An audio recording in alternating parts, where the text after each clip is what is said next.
хөгжлийн бэрхшээлтэй хүний хөгжлийн ерөнхий газар үзүүлж байна. Хүний эрхийн өрөө подкаст. Сайн байцгаана уу? Та бүхэнд энэ өдрийн мэндийг хүргэе. Хүний эрхийн өрөө подкастын ээлж дугаар эхлэхэд бэлэн болж байна. За энэхүү подкастыг та бүхэнд хүргэхэд хөгжлийн бэрхшээлтэй хүний хөгжлийн ерөнхий газар дэмжин ажиллаж байна. Тэгээ өнөөдрийн подкастын сэдэв маань хөгжлийн бэрхшээлтэй хүний хөгжлийн ерөнхий газрын үйл ажиллагааны талаар бид хэлэлцэн ярилцах болно. Тэгээд энэхүү сэдвийг эхлэхийн өмнө бяцхан тодруулах хийхэд бид нөгөө хөгжлийн бэрхшээлтэй хүний эрхтэй холбоотой асуудлыг энэ подкастуудаараа хүргэж байгаа. Тэгээд хөгжлийн бэрхшээлтэй хүний эрхийн тухай конвенцийн 33 дугаар зүйлд конвенцийн хэрэгжилтийг хангах хэрэгжилтэнд хяналт үнэлгээ хийх тухай заасан байдаг. Тэгээд энэ 33 дугаар зүйлийн нэгд заасны дагуу конвенцийн хэрэгжилтийг ханган ажиллах нэг буюу хэд хэдэн бүтцийг засгийн газрын бүтцэд байгуулах тухай тусгасан байдаг. Тэгээд энэхүү хөгжлийн ерөнхий газар маань бас конвенцийн заалтыг хэрэгжүүлэхтэй холбоотой байгууллага гэж ойлгож байгаа. За тэгээд энэ хөгжлийн ерөнхий газар маань хизээ байгуулагдав, ямар чиг үүргийг хэрэгжүүлж байна, өнөөдөр одоо юу нь болж байна, болохгүй байна гэдэг талаар бид нар хүндээ ярилцах болно. За ингээд та бүхэнд журчтай танилцуулъя. За миний баруун гарталд хөгжлийн бэрхшээлтэй хүний хөгжлийн ерөнхий газрын дарга, Нэмсрэн дарга сууж байна. За зүүн гарталд маань хөгжлийн бэрхшээлтэй хүний төлөө үндэсний зөвлөлийн одоо тэргүүн баясгалан гэрэл миний бие энэ удаагийн подкастт оролцож байна. За ингээд Нэмсрэн даргаас эхлэе. За энэ хөгжлийн ерөнхий газрын маань үйл ажиллагаа өнөөдөр ямар төвшөнд явагдаж байна, ямар чиг үүргийг хэрэгжүүлж байна. Тэр талаар та эхлээд мэдээлэл өгөхгүй юу? За тэгэхээр өнөөдрийнхөө подкастыг сонсож байгаа хүмүүсийн мэндийг хүргэе. За хөгжлийн бэрхшээлтэй хүний хөгжлийн ерөнхий газар маань одоо Монгол улс 2009 онд Нэгдсэн үндэсний байгууллагын хөгжлийн бэрхшээлтэй хүмүүсийн эрхийн тухай конвенцэд нэгдэж орсноос одоо үүсэлтэй гэж хэлж болно. За энэ конвенцэд Монгол улс нэгдэж орснороо бие даасан одоо дотоодын хөгжлийн бэрхшээлтэй хүний эрхийн хуультай байх юм шаардлага бий болсон. Тэгээ энэ хуулиа Монгол улсын их хурл 2016 онд баталснараа энэ хуулиндаа хөгжлийн бэрхшээлтэй хүний асуудлыг хариуцсан засгийн газрын одоо агентлагтай байхаар ингээд хуульчилж өгсөн. За ингээд энэ одоо хуулийн заалтыг хэрэгжүүлэх боломжтой 2018 онд бий болж улсын хурлын тогтоол гарсан. Тогтоолыг үндэслээд засгийн газрын тогтоол гараад хөгжлийн бэрхшээлтэй хүний ерөнхий газар засгийн газар хэрэгжүүлэгч агентлаг гэдэг юм агентлагийн албан ёсоор ингээд байгуулсан юм төвхтэй. Тэгээд өмнө нь бол мэдээж хөгжлийн бэрхшээлтэй хүний асуудал бол байсаар л ирсэн. Яамд бол зөвхөн одоо нэг гэлтээс нэгжийн хэмжээнд л явж исэн бол бие даасан одоо агентлагтай болсон нь бол одоо саяны энэ конвенцээр хүлээсэн үргээч гэсэн засгийн газар биелүүлсэн гэсэн үг. Ямар нэгэн засгийн газрын бүтээц механизмыг бий болох ёстой энэ механизмаараа дамжуулаад энэ хөгжлийн бэрхшээлийн салбарт байгаа хууль тогтоомжийн хэрэгжилтийг эрчимжүүлэх, сайжруулах ийм одоо үр гэдэг бол засгийн газрууд хүлээдэг. Тэгээ энэ үргээ бол засгийн газар тодорхой хэмжээнд бүтцээ байгуулад бол бий болгосон нь бол томоохон төвшил гэж үл ингэж үздэгээ. За агентлагийн хувьд бол одоо 4 одоо газартаа үйл ажиллагаа явуулж байна. Бодлогын хэрэгжилтийн газар, хөгжлийн оролцооны газар гэж. Энэ хоёр газар маань ерөөхдөө гадагшаа чиглэсэн үйл ажиллагаа голцоо явуулдаг. За тамгын газар, хяналт шинжилгээний газар бол угаасаа бүх одоо байгууллагатар байдаг дотоод одоо бүтц. За ийм 4 газартаагаар бол анх байгуулагдсанаас хойш байгууллагч үйл ажиллагаагаа одоо хүртэл явуулж ирсэн. За магадгүй одоо шинэ засаг байгуулагдаад агентлаг маань шинэ бүтцийг хэр болвол ахаад бид нар бас энэ орхигдсон олон одоо асуудлуудаа бас оруулж ирэх бүтцээ өшөө өнөөгийн нийгмийн хөгжилд тааруулаад оновчтой болох юм шаардлагууд бол цаашдаа бол байсаар байгаа. 5 газартай болгоё гэж бас зорж байгаа тийм. Тэгэхээр энэ хөгжлийн ерөнхий газрыг байгуулахад иргэний нийгмийн ялангуяа хөгжлийн бэрхшээлтэй иргэдийн төлөө үйл ажиллагаа явуулдаг байгууллагын бас санал санаачлага оролцоо ихээхэн хувь нэмрийг оруулсан гэж харж байгаа. Тэгэхээр яг тухайн үед энэ байгууллагад иргэний нийгмийн байгууллагын дуу хоолой айл зэрэг байв. Бас ямар тухайн байгууллагад бас тэр үе шат маань амар байв уу, хэлбэр байв уу, асуудал байв гэдэг талаар баясгалангаас. За тэгэхээр та бүхний хамглан айлтгая. За төрийн бус байгууллагуудын санаачлагаар 2018 онд анх хөгжлийн бэрхшээлтэй хүний хөгжлийн ерөнхий газрыг байгуулсан гэж бид нэр үздэг. Яагаад тэгэхээр анх төрийн бус байгууллагууд засгийн газарт тэр үеийн хөрөлсгүй ерөнхий сайдад хүсэлтэд тавиад ерөнхий сайд харин тухайн үед маш их нааштайгаар хүлээж авч агентлаг байгуулах асуудлыг шийдсэн. Тэгээд энэ төрийн бас байгууллагуудын санаачлаг одоо гаргахад бол одоо Паралимпийн авраг Хөдөлмөрийн Баатар жав бол нэлээд санаачлагтай, үүрэгтэй ажиллаж энэ асуудлыг шийдвэрлэхэд одоо хувь нэмрээ оруулсан. Тэгээд хөгжлийн бэрхшээлтэй хүний хөгжлийн ерөнхий газрын хувьд бол бид энэ газраас маш их юм хөгжлийн бэрхшээлтэй иргэдийн хувьд асуудал шийдэхийг, ирч хүчтэй ажиллахыг хүлээдэг. Гэхдээ байгуулагдсанаас хойш 6 жилийн хугацаа өнгөрч байна. Сайжруулах шаардлагатай асуудлууд бол мэдээж байгаа. Гэхдээ одоогийн байдлаар бол энэ агентлаг маань хэрэгжүүлэгч агентлаг гэдэг статустай хөдөлмөр нийгмийн хамгааллын яамны бүтцэд үйл ажиллагаа нь явагдаж байгаа учраас яг нэг яамны харьяанд очичхоор одоо бусад яамдуудтайгаа одоо тэгш харилцаж ажиллах боломж бол нэлээд хязгаарлагдсан маягтай байгаа. Тэгээд бидний хувьд бол дахиад одоо засгийн газар төсөл үед энэ хөгжлийн бэрхшээлтэй хүний хөгжлийн ерөнхий газрыг одоо тохируулагч агентлагийн статустай болгож өгөөч гэдэг асуудлыг бол тавиад явж байгаа. Тэгээд яг одоо бол удахгүй сонгуул болох гэж байна. Сонгуулийн дараа шинэ засгийн газар байгуулагдахад бид энэ асуудлаа дахиад тавина. Ер нь бол хөгжлийн бэрхшээлтэй хүний асуудал өөрөө одоо манай нийгмийн бүлгүүд дотор бол хамгийн хүнд шийдэх асуудал олонтой. Одоо хөгжлийн бэрхшээлтэй хүний боловсрол, хөдөлмөр эрхлэлт, эрүүл мэнд, нийгмийн халамж хамгаалал гэл тийм ээ. Одоо дид бүтэц гэл маш олон асуудлуудыг маш өргөн хүрээг хамардаг учраас одоо энэ асуудал бол цаашид тэг шийдэхээс өөр аргагүй. Тэгээд сонгуулийн дараа бид дахиад энэ саналаа тавина л гэж бодож байгаа. Зогсохгүй тий. Байнгын асуудал тавьсаар гэж тий. Тэгээ ер нь тийштэй нөгөө конвенцийн зөвлөмжөд бас конвенцийг тайлбарлсан тайлбар дээр юу гэж заасан байд вэхээр энэ 33 нэгд заасан бүтцийг байгуулахдаа тухайлан хөдөлмөр юм уу эрүүл мэндийн яамны харин бити байгуулаараа. Тэгхийн бол нөгөө салбар дунд уялдаа канган те нэг хөгжлийн бэрхшээлийн асуудал чи сая дурдсан штэ. Яг зөвхөн нэг яамны харины асуудал биш юм аа гэдгийг бол зөвлөсөн байдаг. Гэхдээ яг манад анх эхлэлийн тавихтаа хөдөлмөрийн нийгэм амгалахын яамд байгуулсан. Тэгэхээр жоохон буруу эхэлсэн гэж ойлгож байна. Гэхдээ нөгөө талаас байгуулсан нь бол бас дэвшилтэй. Одоо тэгээд цаашдаа цасан сайжруулад явна л тэгэл хэбэрэгдийн зүгээс бол зогсохгүй л гэж байна. Тэгэхээр энэ сарын дараагаас ахаад асуухад одоо тэгээд ер нь сая ярьж штэ өнгөрсөн хугацаанд бас бид нар бол хүлээлт бол арай ундаа байсан. Нэг яамны харьяанд байгуулад хэрэгжүүлэгч болчоор бас арай бидний хүссэн хүлээс хэмжээнд ажиллаж чадахгүй нэгэд. Тэгэхээр энийг одоо сая сонгуулийн дараа энэ төргээ та нар бүтцээ дахиж харж байгаа. Ер нь юун дээр бид нар яг одоо арай сул ажиллаад нэг яамны харьяанд байгуулсан. Энийг яг бодит амьдрал дээр жишээлх юм бол яаж мэдэгдэж байна. Одоо энэ өнөөдрийн хүчин чадлаараа ажиллахад арай болох байгаа гэдэг нь. За ямар ч байсан одоо өнгөрсөн оны 11-р сарын 8 засгийн газрын 402 дугаар тогтоол гэж гарсан. За тэр тогтоолоор манай иргэний нийгмийн байгууллагуудын шаардлагаар хөгжлийн бэрхшээлтэй хүний эрхийг хангах үндэсний зөвлөл гэж байдаг. За энэ үндэсний зөвлөлийн ажлын албан нь аль бисаар агентлаг өөрөө болсон.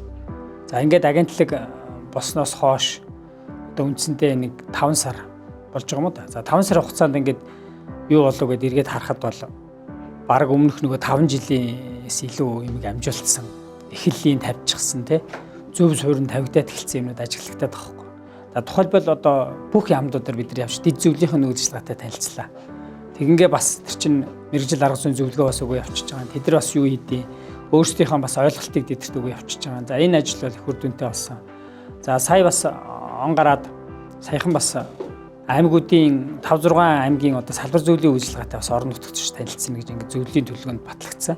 За үүнээс Дархан улаан аймгийн одоо бас зөвлөл дээр очиж бид нэр төрөмс байгууллагын төлөөлөлттэй за үндэсний зөвлөлийн дэд дарга одоо өдөр нийгмийн хамгааллын сайдтайгаа бид хамт очиж бас тэр аймгийн зөвлөлийг хуралдуулаад өнгөрсөн жилийн тайлан сонсоод, за энэ жилийнх нь бас төлөвлөгөөний төслийг сонсоод ингээд бас бид нар ирсэн. Тэгээд тэндээс бол хамгийн их одоо талархлаа гэдэг үг ихний хэлсэн бэхээр тухайн аймгийн нөгөө засаг даргын ахалдаг салбар зөвлөл дотор байдаг Тархан уулан аймагт одоо үйлчлэгээ явуулдаг хөгжлийн бэрхшээлийн чиглэлээр эрхчлэгийг хамгаалдаг төрөмс байгууллагууд хамгийн их талархаж байна. Бид нар нэг эзэнтэй болсон юм шиг те дээрээс ингээд нэг ирээд хурал хой хийгээд бид нар нэг аав нь ирсэн юм шиг айлаар бол те нэг өстой нөгөө нэг аав ирэхээр нэг баярлал нэг дуртай нэг хэлий гэсэн нэг юм айх ичгүүгээр нэг хэлдэг те тийм боломж гараад бид нар нэг дээрээ нэг бидний нэг өмгөөлж хамгаалах нэг хүнтэй юм шиг ингээд гой санагдлаа гэдэг иргэний нийгэм байгууллагууд сэтгэлдээ хэлжсэн нь хамгийн их ерөөсө төсөөлж байгаагүй юм гоё салархал байсан тий. Тэгэхээр энэ бол бас өмнө нь бол огт ингэж орон нутагт энэ үнсний зөвлөл дээрээ хоролдчихаал цаасаар өөрөг чиглэл өгчдөг болохоос биш. Очиж газар дээр нь очиж ядханаа л одоо өнгөрсөн жил та нар юу ийсэн гэдэг нэг юм сонсдог тий. Тэрэн дээр нь тулгуурлаад одоо бид нар бас зөвлөмж өгч байгаа шүү дээ. Тархан уулан аймаг бас зөвлөмж өгнө. Аль биесээр албачуулаад ингээд зөвлөмж өгөө явуулна. Тэгэхээр хэмжлэнгээр ингээд бүх дэд зөвлөлүүд, салбар зөвлөлүүд тэ ингээд үндэсний зөвлөл очиж танилцаад ингээд явах юм бол бас ахиц дэвшил бол бас гарахаар юм зөвлөлд бол ажиглагдаад цуур нь бас зөв болоод эхлүүлдэ гэдэг юм бол бас анзаарагдаад ингээд бүх аймагуудаар яваад амждаг бол ямар ч байсан салбар дундын зохицуулалт бол хамаагүй өөр төвшөнд гарч ирэхээр болж байна л гэж одоо би бол харж байна. Тэгэхээр нөгөө өмнө нь шууд нэг яамны харьяанд байх үед нөгөө яамдуудтайгаа харьцахад бас жоохон асуудал үүсдэг гэсэн ингээд ярьсан шүү дээ. Одоо нөгөө боловсролын яамтай харьцахад гэдэг юм. Тэгэхээр одоо үндэсний зөвлөлийн ажлын алба болсноор шууд бусад яамтайгаа харьцах тал дээр тий одоо агентлаг бол шууд нөгөө ажлын алба гэдгээр шууд харьцдаг юм боломжтой болсон. Тэгэхээр эн чинь нэгдүгээр цаг хугацаа бас хожиж байна. За хоёрдугаарт угаасаа ажлын алба нь нөгөө дэд зөвлөл салбар зөвлөлөө мэргэжил харах зүгээр хангахаар угаасаа засгийн газар тогтоол байж байгаа. Тэгэхээр тэр ажлаа хийж байгаа гэдэг утгаараа шууд харьцах боломжтой болсон. Ингэснээрээ бол ажлын хурд бол мэдээж яав сайжирч байна. За дээрэс нь агентлаг бол өмнө нь зөвхөн нэг яамны юмаа хийгээл нэг мэдээ тайлан янз бүр юм ямаргаа өгчөөл ингээд сууж яадаг. Бусад аймд руу шууд харьцахгүй итгэхгүй байдалтай байдаг гэсэн бол одоо шууд харьцах боломжтой болж байгаа. Нөгөө талаас агентлагаас маш их одоо өндөр чадвартай байхыг одоо шаардж байгаа байхгүй. Тэгэхээр энийг ч гэсэн одоо бас албаа агчтай бас удирдлагын зүгээс ойлгуулах. Өмнө нь та бүхэн зөвхөн ингээд бараг л ингээд бичиж явуулсан юм чи алдааг нь яам хянчинтай гэж үздэг. Тэгвэл одоо та нар алдах хэрэг байхгүй. Шууд яам руу явж байгаа бичиг бол яамны төвшөнд очиж байгаа учраас боловсруулалтаас авахгүйлаа, найруулгаас авахгүйлаа тий. Одоо бичиг найруулгын алдааг байх хэрэгтэй гэдэг ингээд албаа агчтай тавигддаг шаардлага хүртэл өндөрсөж байгаа. Энийг ч гэсэн одоо албаа агчтай ойлгуулах, эдний ухамсар хандлагыг бас өөрчлөх тий. Ингэснээрээ бол одоо нөгөө та бүхэн хүсээ хүлээж байгаа эцсийн үр дүндэл бид нар одоо хүрэхэд илүү их ойртох боломж харагдаж байгаа. Одоогоор хэрэгжүүлэгч агентлаг байгаа ч гэсэн зүгээр тохируулагч болоогүй байгаа ч гэсэн ажлын алба болоход л ийм өөрчлөлтүүд бол гараад эхэллээд анзаарагдаад эхэлж байгаа байхгүй. Тэгэхээр энэ бол бас цаашдаа бол нэлээд дэвшилээр бий болно гэж ингэж харж байна тий. Хамгийн гол нь одоо хөгжлийн бэрхшээлтэй хүний эрхийн тухай хууль одоо батлагдаад 8 жил боллоо. Хэрэгжилт тун хангалтгүй байгаа.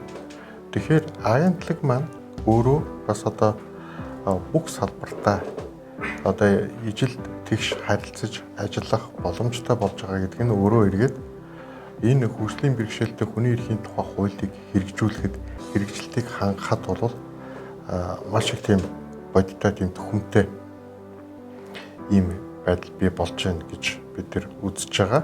Тэгээд яг нь ер нь агентлагаа өшөөж чадвархжуулах агентлагийнхаа бас одоо эрх хэмжээ, үйл ажиллагааны одоо чиглэл энэ бүгдийг өшөө тодорхой болгох, тэгээд тодорхой болгох гэж шаардлагах эрх зүйн орчныг бүрдүүлэх гэдэргээд шаардлагатай асуудлууд бол нэлээд их шийдэх шаардлагатай асуудлууд бол нэлээд их байгаа. Тэгээд хөгжлийн бэрхшээлтэй иргэд зарим хүмүүс тэгдэлтэй.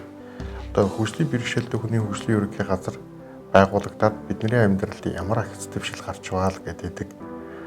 Удахгүй жинхэнэ утгаараа бодтойгоор та бүхний амьдралд, та бидний амьдралд одоо үр дүн гарах байх гэж найдаж байгаа. Үлээлттэй байна. Тэгээд сая бид нар нөгөө хөгжлийн бэрхшээлтэй хүний эрхийг хангах зөвлөлийн ажлын албаа гэд агентлагаа яриадсан тий. Тэгэхээр энэ дээр зөвхөн нэг тодруулах хийхэд нөгөө бас хөгжлийн бэрхшээлтэй хүний эрхийн тухай хуульд заасны дагуу одоо хөгжлийн бэрхшээлтэй хүний эрхийг хангах зөвлөл ажиллаж байгаа. За өнөөдөр бол тус зөвлөл маань засгийн газрын хэрэг эрхлэх газрын дарга буюу одоо Монгол Улсын сайд амар асгалан сайдаар ахлуулаад ажиллаж байгаа те. Тэгэхээр энэ зөвлөлдөр бид нар юу гэж харж байгаа нэхлээр яг хөгжлийн бэрхшээлтэй иргэдийн талаар холбоотой бодлого одоо шийдвэрүүд энэ зөвлөлдөр хэлцэгдэж гарч идэг. За энэ гарсан бодлого шийдвэрийг агентлаг маань яг хэрэгжүүлэх тал дээр илүү ажлын алба болж те газар дээр нь хөрсөн дээр нь болгохтол дээр ажилладаг бүтэц гэж бид нар харж байгаа. Тэгэхээр жишээлх юм бол энэ зөвлөл дээр жишээлх юм бол одоо биднэрт боломж нь байгаа юу, энэ салбар дундын уялдааг хангасан бодлого шийдвэрийг гаргах тэр боломж нь аль зэрэг байна, өмнө нь ямар байсан, сая өнгөрсөн онд одоо зөвлөлийн дөрөнд гарсан өөрчлөлтөөр энэ боломж маань сайжирж байгаа юу. Энэ тал дээр одоо жишээлх юм бол ярьдаг штеп. Сая бидний бод жишээ бол нөгөө хөгжлийн бэрхшээлтэй иргэдийн хөдөлмөрлөлтийг дэмжих хөтөлбөр те. Энэ хөтөлбөрийн чинь бол одоо манай агентлаг бүрэн хариуцаад хэрэгжүүлэхээр болж байгаа тийм. Энэ дээр гарч байгаа өөрчлөлтийн талаар нэмээд байгаа.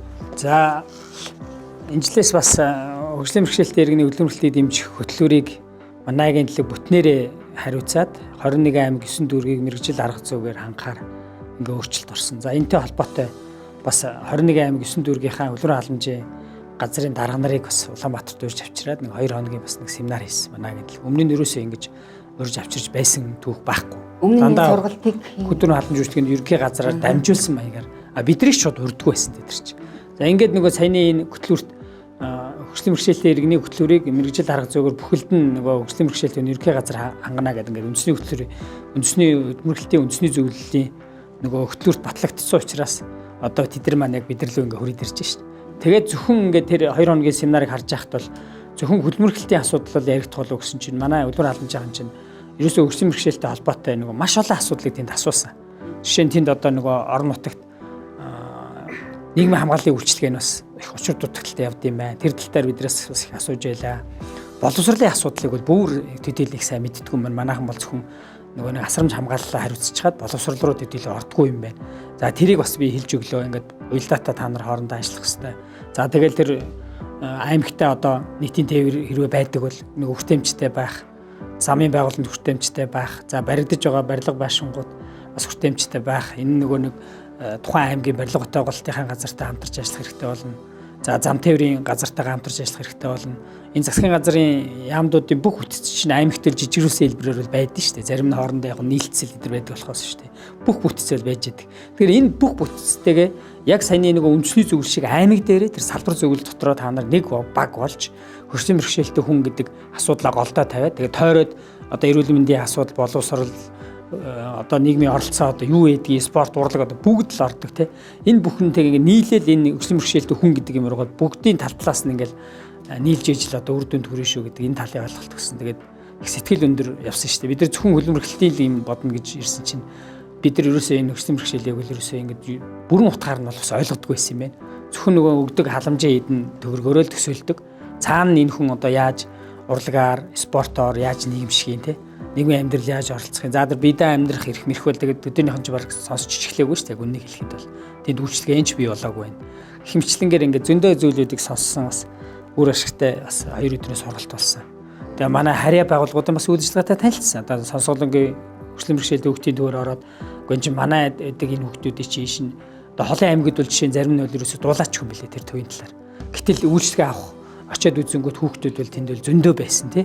Зөндөө байсан. Ингээл энэ шиг очиж ингэж хүүхдүүдээ холбож зуурчилж одоо тэгээд холоос ирж байгаа бол тэр ах トゥ хамаатан байдаг бол ах トゥ хамаатан дээр ах トゥ хамаатан байхгүй бол хамгийн орон нутгийн ч гэсэн тэрэн дээр нь бас тий нэг төр байр маяг гаргаад тусалдаг ч юм. Ингээд бидний баг бодоогүй юм бас бодцооссон мөлий. Тэгэхээр ийм хэрэгтэй юм болжээ гэж харж илээ тий. Тэгэхээр сая манай агентлагийн хөгжлийн бэрхшээлтэй иргэдтэйгээ хамт бас нэг олон улсын арга хэмжээнд оролцоод ирэх шиг боллоо. Тэгээд явсан газрын хас онноос та яриач. За тэгэхээр манай хөгжлийн бэрхшээлтэй одоо хуваарь бизнес эрхэлдэг иргэн байна, төрөмс байгууллагууд байна, аж ахуй нэгжүүд байна. За эдгээрийн төлөөллийг аваад бас анх удаага энэ Итали улсад болсон Азийн орнуудын одоо соёл, уламжлал, үзэсгэлэн худалдаа гэдэг ийм нэртэй арга хэмжээнд бол анх удаага бид нар оролцоод ирсэн. За тэгээд зөвхөн манай агентлаг төдөг хүнсэдэж хөнгүүлдэр яамны харьяа одоо хэрэгжүүлэгч агентлаг жижиг дунд үйлдвэрийн газар ч гэсэн анх удаага бас үйлдвэрлэгчд нь оролцож байгаа юм байна. Нодлон өнгөрсөн жил бол манай Монгол улсын хувьд бол зөвхөн соёл урлагийн чиглэлээр бол Монгол гэрээ бариад тэгээд тэнд одоо Европт байдаг хөх Монгол гэдэг бас сайхан хамтлаг байдаг. Манайхан бас зарим мэдэн тий. Тэр хамтлаг ингээд нөгөө 2 цаг тутам тэр нэг тайзан дээр гарч нөгөө Монголын ээлж болохоор ингээд дуулаад ингээд дуугаа хөмийгөө одоо юу гэдгийг бүх юм үзүүлээд ингээд нодлон бол зөвхөн тийм хэмжээнд оролцсон. Гэтэл бусад орнууд нь болохоор урлаг соёлын зэрэгцээ бизнес эрхлэгчтэй нөгөө үйлдвэрсэн бараа бүтээгдэхүүнийг дийлгээд ингээд цогцоор нь гарч ирсэн юм байна. Тэгээ энэ жил анх удаага цогцоор нь ингээд бид нар оролцох хэрэгтэй юм байна гэсэн шийдвэр өнгөрсөн жил гаргаад тэгээд Италид байдаг Монгол улсын элчин сайдын яам бас дэмжиж ингээд анх удаага оролцлоо. Тэгэхээр манай агентлагийн хувьд ч анх удаага жижиг дунд үйлдвэрийн газрын хувьд ч анх удаага бас ингээд оролцоод бас ирлээ. Тэгээд бусад улс орнууд бас тэр хүмүүсүүдийг хэрхэн яаж одоо дэмждгийг, яаж одоо энэ үйлдвэрлэгчид хоорондоо одоо энэ мэдээлэл шин туршлага, сүүлийн үеийн бүтээгдэхүүнүүдэд яаж ингээд сарлцсан солилцдгийг те. Энийг бол манай бас энэ 4 одоо бас үйлдвэрлэгч маань очиж бас сайхан сэтгэл өндөр ирсэн. Тэгээд та бүхэндээ бас удахгүй тайлангаа тавих бах. Тэгэхээр би нэг танай пэйж дээрээс нэг пост уншсан л да. Италийн хөгжлийн бэрхшээлтэй иргэдийн өөртөөгөө адилхан агентлагынхантай та бүхэн бас уулзсан гэж нэг мэдээ байсан. Тэр тухай бас. За тэгээ эндээс нэгэнт одоо бас агентлагийн даргын үед очиж байгаа юм чинь бас ижил түвшний байгууллагатай бас хамтын ажиллагаа ингээд тогтоё гэсэн бодлого өртлөөд гадаад хэргийн яамд дамжуулаад элчин сайдын яам руу хүсэлт өгсөн. За манай элчин сайдын яамныхаа маш сайхан зохион байгуулаад цагаа авчихсан, холбогдчихсан, орчуулагч бас бидэнд гаргаж өгсөн. Жишээ Италичууд ч бас их үнсэрхэг үйтэй англи хэлээр бас урагтай ярьдгүй юм байна. Үндэсний хэлээр ярихыг их мэддэг юм байна тий. Тэгээд ингээ орчуулагч гаргаж өгөөд манай тэнд байгаа элчин сайд наран тунгалаг бас өөрөө биеэр оролцсон тий. За ийм сайхан уулзалт болсон. Тэгээд Италийн хувьд бол яг засгийн газрын яг агентлаг гэсэн статустай юу бол алга. За агентлагтайгаа яг дүүцхүүц одоо хөгжлийн бэрхшээлийн асуудал хариуцсан газар гэдэг юм одоо төрийн үйлчлэгээний статустай гэх юм. Ийм байгууллага бол байд юм байна. За тэгээд энэ байгууллагын дарга нь бас тэр уулзалтанд оролцсон. За дээрээс нь Италийн нэг онцлог байгаа. Засгийн газартай сайттай, дагнсан сайттай. Энэ нь бол ерөөсөө манай улсад байхгүй жишээ. Тийм, хөгжлийн бэрхшээлийн асуудал хариуцсан гэдэг нэг эмхтэй сайд байд юм байна. Тэр сайданд ороо болохоор зэрэг нөгөө жижигхэн ажлын албатай. Тэгээд үндсэндээ нөгөө гол ажлыг бол саяны тэр нөгөө нэг хөгжлийн бэрхшээлийн асуудал хариуцсан газар гэдэг усын төсвийн үйлдвэрийн газар тэр нь бол бүх ажлаа хариуцдаг. Тэгэхээр тэр нь баг манайхаар бол агентлаг болж дүүцэх. За ийм статусаар ажилладаг. Тэгвэл аягүй чухал юм гэж байна. Тэгээд тэднийх одоо ингээд сайттай байна гэдэг чинь нөгөө хөгжлийн бэрхшээлийн асуудал бол салбар дундын асуудал юм гэдгийг ализны олон харсан учраас нөгөө биднийхаар бол яамгүй цүнхтэй сайд бол тэнд бол ализны бий болгоцсон. Яг над асуудлыг чинь сая манай бас өрөмс туршлага тэдний оронд бас байна.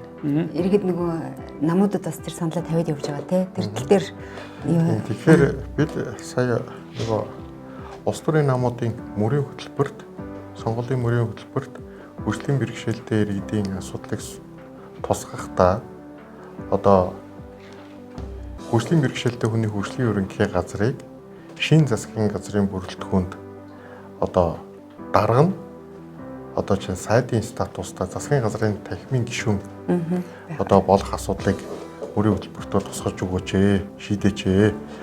Ийм мөрийн хөтөлбөр одоо энэ асуудлыг мөрийн хөтөлбөртөө тусгасан намуудыг бид дэмжин шүү гэдэг саналаа улс төрийн намуудад хүргүүлсэн. Тэгвэл яг хуу шийдвэрлэхийн төлөө бид бол бүх боломжоор ажиллаж байгаа, ажиллана. Яагаад одоо бас нэг спортын сайд гэдэг хүн байдаг, бомтын сайд гэдэг хүн байдаг. Одоо бас одоо төвчрлийн сайд хүртэл байдаг. Одоо бас бүр дахиад хөгжлийн бэрхшээлтэйгийн сайд гарах уу? Одоо дараа нь ахмадын сайдтай болох уу? Гэр бүлийн сайдтай болох уу гэдэргээд хүмүүс янз бүрийн ярих л байх л та. Гэхдээ энэ бол манай энэ хөгжлийн бэрхшээлтэй хүмүүсийн асуудал гэдэг өөрөө онцлогтой. Тэгээд салбар дундын асуудал. Тэгээд салбар дундын бүх салбарыг хамаардаг асуудал байдаг учраас яг тэр засгийн газрын одоо шийдвэр гаргах төвшөнд танхимын бүрэлдэхүүнд хөгжлийн бэрхшээлтэй хүний асуудал хариуцсан сайд байх нь өөрөө засгийн газрын бодлогод хөгжлийн бэрхшээлтэй иргэдийн асуудлыг тусгаад шийдээд явхад маш чухал ач холбогдолтой асуудал юм а. Ер нь хөгжлийн бэрхшээлтэй хүний асуудал гэдэг бол хүний зовлонгийн л асуудал шүү дээ.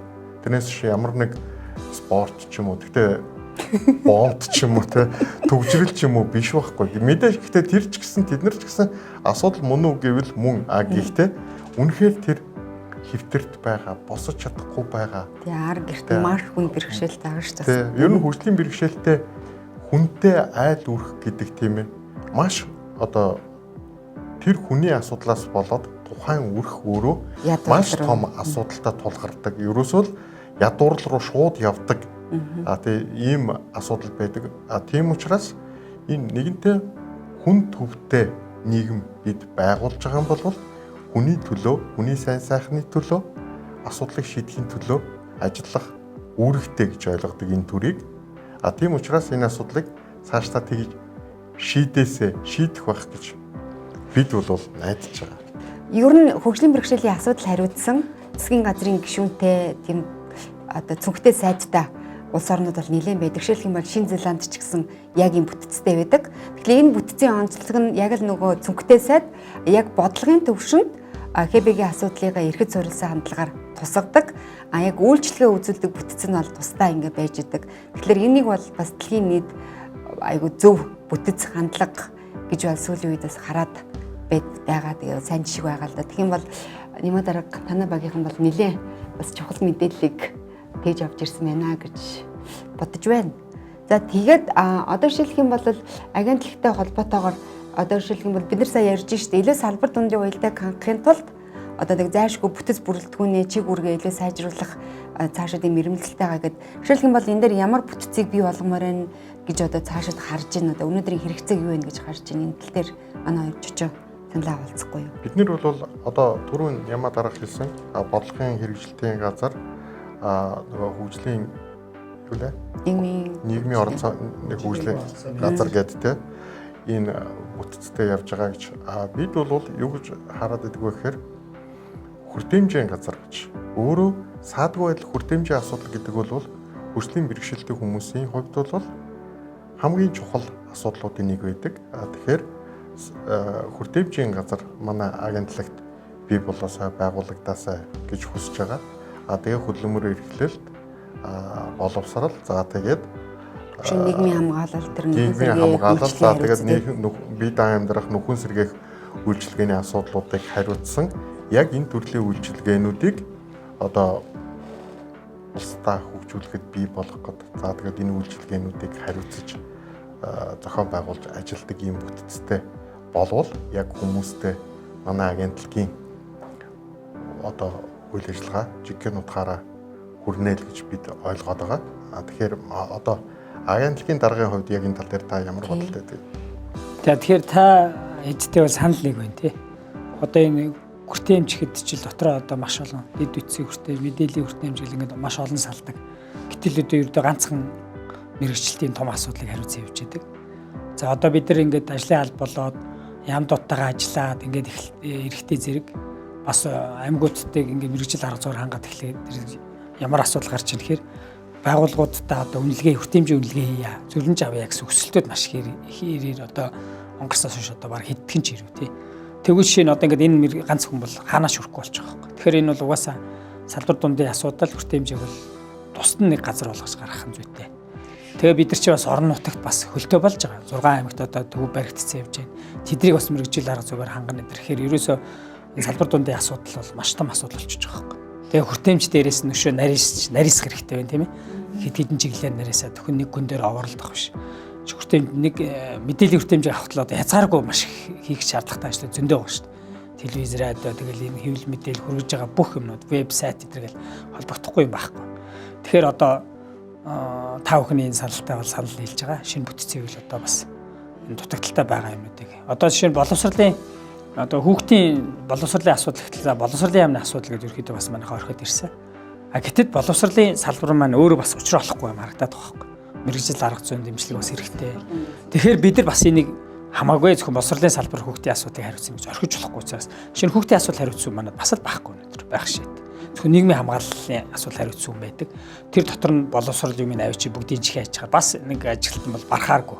Жишээ нь боловсролын салбартай бол бид нар баг өдөр шөнөгөл ингээ үгэлж яншиж л одоо явж ижил ахиц гарахгүй бол тэг шамрах гэдэг. Зөвхөн лумхог төдий болцоход цаана боловсролын салбарыг хийж хэрэгжүүлэх туслах агшаас ахгуулаад хөтлөөр гэдэг ингээл ярих юм бол маш олон зүйлүүдийг боловсролын салбараар хийлгмээр байгаа байхгүй. Тэгш хамруулах боловсролын асуудлыг одоо яаж зөв зохион байгуулах вэ? Яаж бодитойгоор хэрэгжүүлэх вэ?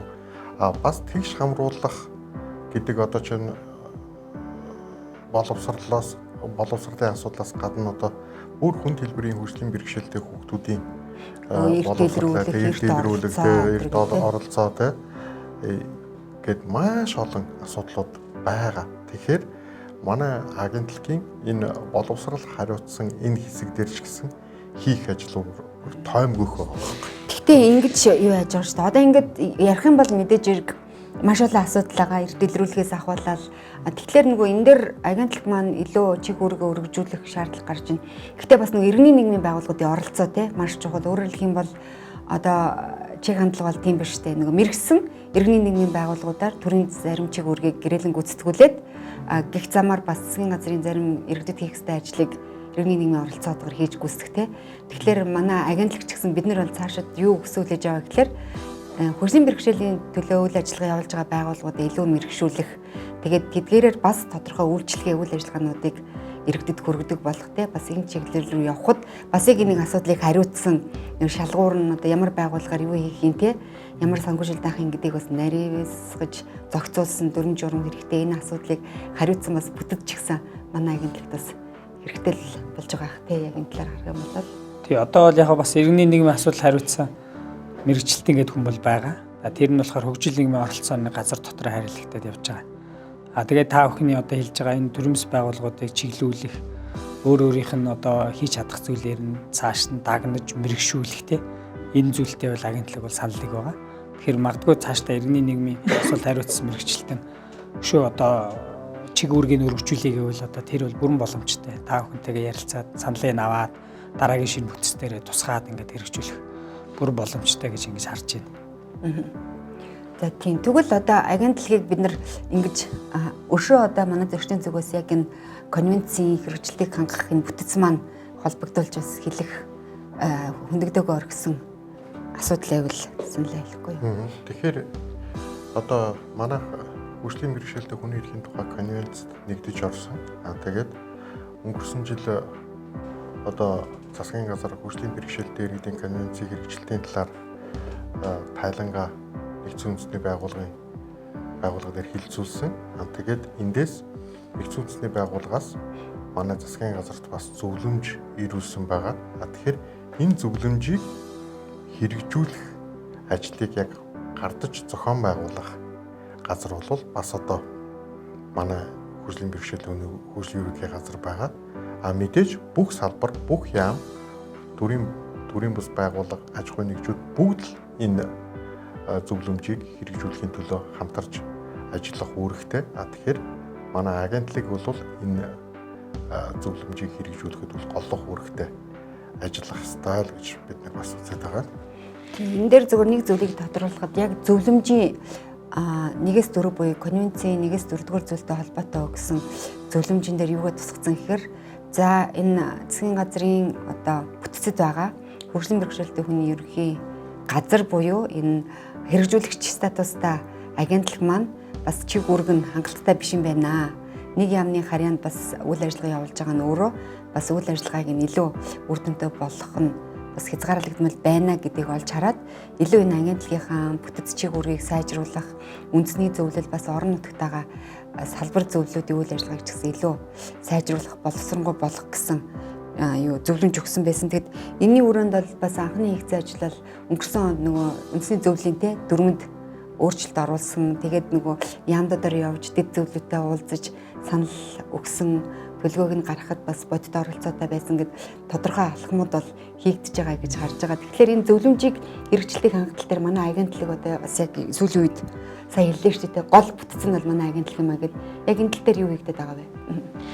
За тэгэхээр одоо нөгөө засгийн газарт ирүүлсэн Нүүбийн конвенцийн хорооноос ирүүлсэн зөвлөмжийн төлөвлөгөөг бид нар босруулаад явж байна. За төлөвлөгөө босруулагдаад дуусангууд иргэний нийгмийн байгууллагаараа хэлцүүлээ, саналыг аваад тэгээд одоо засгийн газарт орж бид нар засгийн газрын тогтоолоор батлуулах хэрэгтэй. Үндэсний төлөвлөгөө учраас. Ингээд энэ төлөвлөгөө батлагдаад гараад ирвэл энэ төлөвлөгөөний хэрэгжилтэнд хяналт тавих, шахаж шаардах, за дээрэс нь шахаж шаардахын зэрэгцээ конвенцийн хэрэгжилтэнд мэргэжил арга зүйн дэмжлэг үзүүлэх ажлыг бол агентлаг бол хийгээд бол явна гэж ингэж бодож байгаа. Одоо тэгвэл цаашид ингээд энэ конвенцийн хэрэгжилтийг хангаад эрдэнэ зөвлөмжийг бас бодиттой хэрэгжүүлэхийн төлөө явуулахад яг өнөөдрийн байдлаар Хэдийгээр манай агентлаг хөдөлмөрийн нийгмийн хамгааллын яам гэсэн статустай яваад байгаа шүү дээ, харьяаны хэрэгжүүлэгч гэдэг те. Гэхдээ сая 4-нд орсон өөрчлөлтөөр бол зөвлөлийн хөгжлийн бэрхшээлт үүний эрхийг хангах зөвлөлийн ажлын алба гэсэн статустай болсон. Тэгэхээр энэ статустай болсон энэ конвент зөвлөмж байгаа хэрэгжилтийг хангаад явхад өнөөдрийн хувьд бас боломжийн ингэж харагдаж байна. Шууд маш том боломжийг нээж өгсөн шүү дээ. Одоо хуучин хэрвээ ажлын алба болоогүй бол нөгөө яамаар л бүх бичгээ дамжуулаад яам цаашаа уламжлаад ингээл маш их цаг алдаал тий.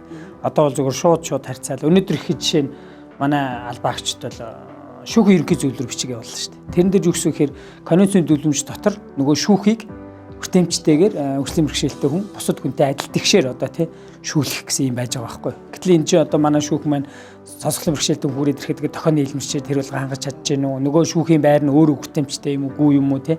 Ингээд бүх нөхцөлийг одоо хангах хэрэгтэй. Бүрдэн байцаалтаас нь авахгүйла шүүх процессыг дуустал хүний эрхийг хангах хэлбэрээр хийх хэрэгтэй. Тэгэл энэ дээр шинэ шүүхэл уул нь бол засгийн газрын бүтц бол биш тийм үү? Би даасан өөрөө нөгөө засаглалын тогтолцоогоор 3 дахь тогтолцоо шүү дээ. Шүүх эрх мэдлэгээ би даасан тусдаа байгуул. Гэхдээ бид нар одоо ингээд нөгөө өстой ажлын алба болсон гэдгээр бол ингээд зөвлөмж өгөөд ийм зөвлөмжүүд та бүхэнд холбоотой юмд ирсэн байна. Энэ дээрээ бүр шүүхийн ерөнхий зөвлөлд төлөвлөгөө гаргаад ажилламаар байна. Ингээд төлөвлөгөө гаргахад нь бид нар туслаад мэрэгжил арга зүйгээр хамтраад ажиллахад билээ шүү. Хамтарч ажилламаар байна гэсэн утгатай ингээд бичиг ард талд нь конвенцийн нөгөө шүүхтэй холбоотой юуг нь хавсаргаад ингээд албан бичгээ болж байгаа шүү. Тэгэхээр энэ бол зөвхөн засгийн газраас гадна нөгөө нэг бүр шүүх эрх мэдлийн байгууллагатай хүртэл холбоотой зүйлүүд дээр бас мэрэгжил арга зүйн зөвлөгөө үзүүлнэ гэдэг ингээд их том амбицтай яваад байгаа шүү дээ. За тэр итгэл хэдүүлээч одоо бүр нөгөө хууль тогтоох байгууллага хүртэл яг бас тэрийг дурдчихлаа. Одоо авторч ажиллана гарч байгаа хуулиудыг мэдрэмжтэй байна уу юу шинжилнэ тий. Гээд одоо том юм тавиал хэдүүлээ одоо явж байгаа тий. Одоо нөгөө улс үндэсний хэмжээнд хэрэгжиж байгаа бүх төсөл хөтөлбөрүүд хүртэл тий. Бас урдчлан үзэж асуудлаа тусгадаг. Хөгжлийн бэрхшээлийн мэдрэмжтэй байна уу? Хүний эрхийг хангасан уу, мэдэрсэн үү те. Ингээл одоо их л том амбицтай хэдүүлээ явж байгаа. Тэгээд сайхан үр дүнд хүрэх байх. Их хуралдаач төдөөтэй болох байх. Шиний их хурал лобби бүлэгтэй болох байх. Одоо ингээл ярьдаг л да ингээл хуулийн хэрэгжилт одоо хөгжлийн бэрхшээлтэй хүний эрхийн тухай хуулиараа хэрэгжил хангалтгүй байна. Уул нь энэ баталж гаргасан, хуулиа баталж гаргасан байгууллага нь хууль тогтоох байгууллага шүү дээ. Хууль тогтоох байгууллагын маш том эрх мэдэл нь гаргасан хуулийн хэрэгжилтэнд өөрсдөө хяналт тавьдаг байхгүй. Энийг манай их хурал ерөөсөө баг хийдэггүй. Үнийг хэлэхэд бол хэрэгжилтийг хангах нь бол засгийн газар тийм ээ хүлээж байгаа. Тэгэхээр одоо гаргасан хуулийн хэрэгжилтэд уул нь их хурлын тэр хянан шалгахын үн одоо бас ингэж идэвхтэй ажилдаг бол мэдээж хэрэгжил хангалтгүй гараад ирвэл засгийн газарт үүрэг өгж одоо шахах хэрэгтэй. Энийг нь манай их хурал бол төдийлэн тийм их сайн хийдэггүй. Одоо цаг зав онч болдгоо юм. Дандаа хуулийг батлах дээр цаг бараад байдаг болохоос батлагдаж гарсан хуулийн хэрэгжилт ямар байна вэ гэдэг дээр ерөөсөө хянан шалгалт дүгнэлт те ийм ажлыг төдийлэн хийдэг. Тэгэхээр энэ их хурлаач гэсэн энэ одоо хянан шалгалтын ажлаа батлагдаж гаргасан хуулийнхаа хэрэгжилтийг эргэж хардаг, хяндаг, засварладаг те шаардлагатай бол засвар оруулдаг энэ ажлыг бол бас одоо хийх талд нь бас хэдүүлээ ажлын албаараа дамжуулаад үндэсний зөвлөөр дамжуулаад ажиллана гэдэг ба ш. Тэгэхээр эн чинь зүгээр засгийн газрын бүтцэд байгаа үндэсний зөвлөл юм шиг боловч эн чинь ерөөсөө нөгөө конвенцийн бүхэл залтыг л хэрэгжүүлэх гэж зорж байгаа ерөөсөө тий. Тэгээ энэ дээр зүгээр нэг мэдээ хэлэхэд өнгөрсөн онд 23 оны 11 сард улсын их хурал өөрөө нөгөө олон улсын парламентын холбоотой хамтраад өөрийнхөө үнэлгээ хийсэн. Тэгээ тэр үнэлгээн дээр бол парламентаас гарч байгаа хууль тогтоомж бодлого шийдвэр маань хүний эрхийн мэдрэмжтэй байна уу те нэг нийгмийн нэг орхигдох магадaltaй бүлгүүд гэж яриад байгаа шүү дээ доктортой хөгжлийн зорилтоор тэр бүлгүүдийн асуудлыг аль зэрэг хурж байна тусгаж байна энэ гэдэг тэр үнэлгээ хийсэн. Тэгээ үнэлгээний үр дүнд бол яг л саяны асуудал яригдсан л та хууль тогтоомж гаргадаг яг нөгөө хэрэгжилтэн дээр хяналтын ажил те тэр нь бол бас хангалтгүй байна гэдэг юм бол гарч ирсэн. Тэгээд энэ эрх одоо энэ эрх сонгуулиар байгуулагдах шинэ парламентд юу гэж зөвлөсөн гэхээр яг энэ гарсан хууль тогтоомжийг одоо манайхан сонсгол энэ төргээр шиний оруулж ирээд байгаа. Энэ чар сүүлийн нэг жил овоо итгэвтэй ингээд яг тийм хяналтын хэсэг байхгүй юу? Яг ялангуяа нөгөө бүлгүүд нь шүү дээ орхигдох магадaltaй бүлгүүдийн одоо эрхийг хамгаалах чиглэлд ийм сонсгол асуулга засгийн газар дэлгээх явуулах те энэ хүмүүсийг өөрсдийг нь оролцоотойгоор хянах өмнөх энэ төрлийн ажлыг бол бас эрчимжүүлээ гэдэг юм бас ярьсан байлаа тусгагдсан байлаа. Тэгэхээр цаашаа бол яах вэ? Бодлогын төвшөнд бол асуудал яригдчихэж байгаа. Тэгээ гол нь хэрэгжилт шүү дээ, тий. Тэгэхээр бидний хэдүүлээ шатаар их хурлаа шүмжилж ирээгүй ягдаг шүү. Шүүмжлэх гэж бас ахиц явж гин гэдэг талаас нь их хурлын сая баг бид нар олон харцал манай үндэсний зөвлөл тийм байгаа шүү дээ. Баг олон харцсан. Тийм ба. Саяхан сайд ч хүртэл хамгийн сүүлд хөрнөрлөлийн үндэсний зөвлөл хуралдахад бас тийм хэлсэн мэл шүү дээ. энэ хөгжлийн бэрхшээлийн эрхийг хангах зөвлөл нь орон нутгаар явж ажилласан их сайн байна. Энэ үндэсний зөвлөл бас энэ явж энэ хөтөлбөр ер нь хяналт малтыг хийдэг юм гэдэг. Бас сайд тийм мэдрэмж бол гарсан байлээ. Одоо манай хөтөлбөрийн үндэсний зөвлөл суугаа зөвлөл шүү дээ ясам дээр. Тэгээ суугаал хөтөлбөр гаргаад тэгээ цаас явуулчихна. Араас нь юу болж байгаа яаж байгаа тийм энэ чинь яг зөвлөл бол явж бас төвөгчлсөн байдлаар ч гэсэн үзэх ёстой шүү дээ. Энэ батлагдаж гаргацсан хөтөлбөр нь хэрэгжилт нь ямар байгаа, газар дээр нь үзэх янз бүрийн аргууд байдаг шүү дээ. Тэрийг ерөөсөө хийдгүү. Тэрийг сая бол сайд харин нөгөө бид тэдтэй дарханд явсан учраас тийм мэдрэмж төрсөн юм. Үндэсний хөтөлбөрийн үндэсний зөвлөл дээр тийм асуудал ярьсан байлээ. Энэ батлагдсан юмнуудыг хараас бас зөвлөл бас ингээд бүрэлдэхүүн дээр биш үед хэсэгчлсэн байдлаар тий яваад буцаагаад энэ одоо үндэсний зөвлөлтөд бас ингээд тайлгнадаг тий мэдээлэл хийдэг ядаж одоо нэг тайлгнадгаас сүртэй юм гэхэд мэдээлэл яваад утсан чи юм биш шүү энэ юу чинь болж байна энэ чинь болохгүй байх шүү гэдэг ингээд мессеж өгдөг тий ийм итгэвтэй яг зөвлөл байдаг.